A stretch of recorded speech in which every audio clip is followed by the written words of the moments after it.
So today, we have the friendly neighborhood Spider-Man taking on the Merc with the mouth Deadpool. Who wins? Well, let's find out. So, Wade Wilson is a mercenary who is a test subject of the Weapon X program. This enhanced his physical abilities and gave him an incredible healing factor. He isn't quite as strong as someone like Captain America, but he can lift over 1,000 pounds. He can physically exert himself for several days before tiring. His speed, reflexes, and agility are better than that of an Olympic athlete, but his durability is where he thrives though, due to his amazing healing factor. He has one of the best healing factors in all of Marvel, and it's powered by his willpower. He has survived being pierced by many bullets, arrows, and knives at the same time, being ripped and cut in half, being blown apart several times, and he's even regenerated from just a hand before. He's also immune to knockout gas, diseases, and telepathic attacks. He's a master martial artist, being able to defeat Wolverine, Taskmaster, and Daredevil. He's even held his own against Captain America and Black Panther. What really helps him is the fact that he's unpredictable and unorthodox while in a fight as well. But his only problem is that he doesn't take every fight seriously, though. Just tends to joke around a lot. But that's okay because of his healing factor. He's an expert assassin, marksman, and acrobat. He carries 2 katanas, 2 handguns, a mini Uzi, knives, and explosives. And finally, he has the ability to break the fourth wall because he knows he's a comic book character. But this doesn't really help him much in a fight or at all, really. But with that being said, in the other corner, Spider-Man. After being bit by a radioactive spider, Peter Parker gained all the powers of a spider, like all their abilities. His physicality enhanced tremendously. He gained something called a Spidey Sense and even a nice healing factor as well. He's strong enough to easily lift over 10 tons, and he's once even lifted up 50 tons during a stressful situation. He's durable enough to walk off massive explosions and hits from Hulk as well as other heavy hitters. Like I said, he also has a nice healing factor as well, but he is vulnerable to piercing attacks. His speed is where he thrives. He has dodged point-blank machine gun fire coming from all angles, and he's known as the most agile hero in all of Marvel. His Spidey Sense acts as a sixth sense and alerts him to oncoming attacks and danger. He's also an expert fighter, as he has created his own fighting style known as the Way of the Spider, which perfectly executes his spider-like abilities as well as his web shooters.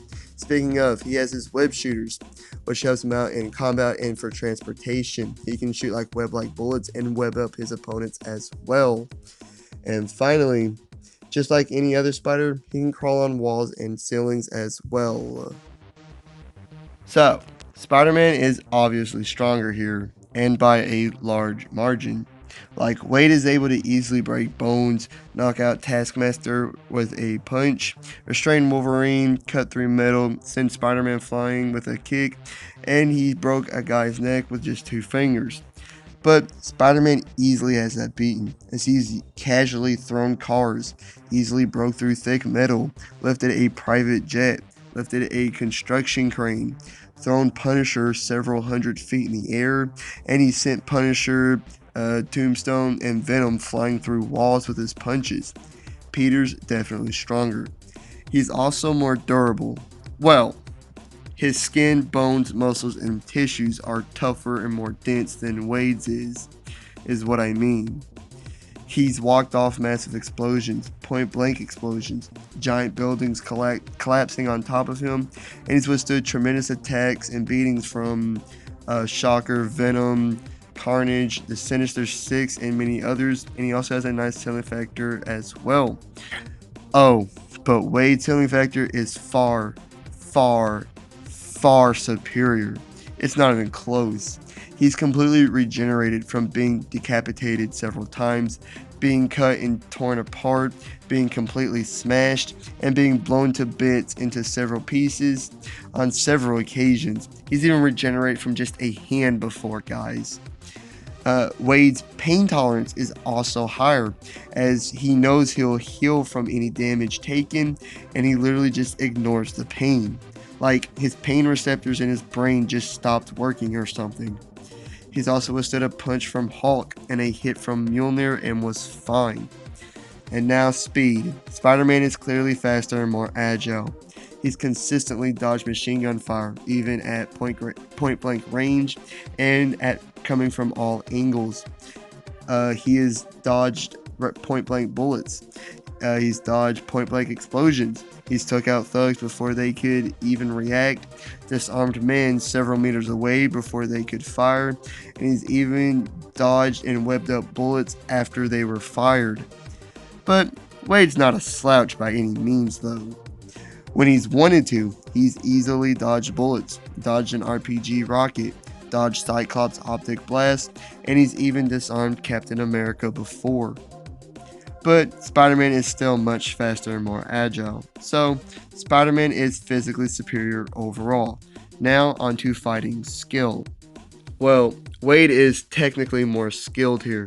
He's a master of quite a few martial art forms, and he's an excellent swords and marksman.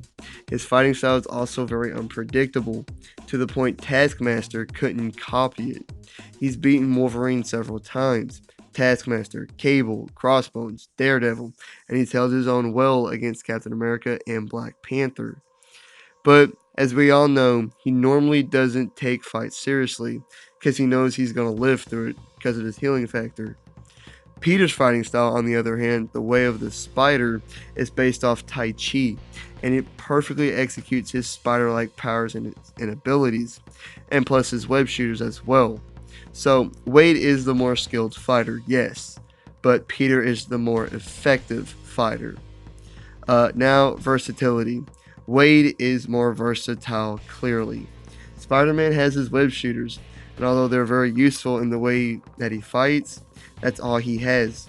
Wade, on the other hand, has his 2 katanas, 2 handguns, 1 or 2 submachine guns, knives, and explosives, which is bad for Spider-Man because he's weak to piercing attacks.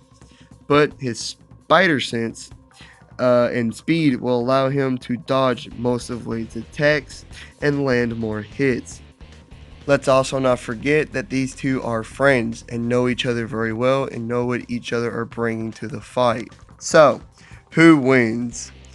Well, at the end of the day, I have to go with Spider-Man. Wade can't die, yes, but he can be knocked out. And although it'll take a long time, I'm still siding with Peter on this one. If Wade was going all out, I'd choose him at the end of the day. But he doesn't take fights seriously with people. He even people that he hates normally. And I can't see him going all out with someone he calls friend. I do believe Spider-Man would also hold back because for the same reason, he does see Wade as a friend. But I believe with his spidey sense and his speed, he's going to land more massive blows than Wade will with his weapons. At the end of the day, Spider-Man wins. Like and subscribe. Please leave a comment down below, and please hit the notification bell if you did enjoy and all that great stuff. See you on the next one. Peace.